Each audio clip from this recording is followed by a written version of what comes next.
यदि हाँ, एक बात बताते हैं जो हमेशा जो है माइंड में रखना, यदि जो है आपको जो है लड़की बोलेगी, यदि आपको लड़की बोलेगी कि जो है बाबू तुम बहुत अच्छे हो, बहुत सुंदर हो, इसलिए तुम्हें कोई और बहुत सा मिल जाएगी, तुम्हें हर कोई मिल जाएगा, तब इसका मतलब समझना है कि जो है उसे कोई और मिल चुकी है, इसलिए जो पढ़ाई पर ध्यान दो। ये सब करने से कुछ नहीं होगा। साल भर 6 महीना के बाद जो है आपका फिर वही हाल होगा कि जो है फिर जो है उसको कोई और मिल जाएगा, लेके चल जाएगा, और आप जो है घंटा लेते रहना। इसलिए जो पढ़ाई पर ध्यान दो, उस सब पर ध्यान नहीं दो।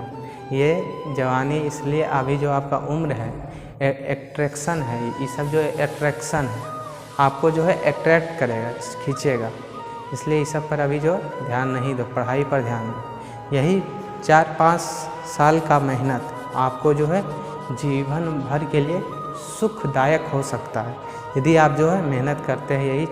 यही इसी उम्र में लड़का जो भटकता है इसी उम्र में, और लड़का सुधरता भी है तो इसी उम्र में। इसलिए आप जो है सुधरिए, बिगड़िए नहीं, काहे कि जो है वो आपको बिगाड़ देगी, हमको पता है वो आपको बिगाड़ देगी, इसलिए आप सुधरिए, बिगड़िए नहीं।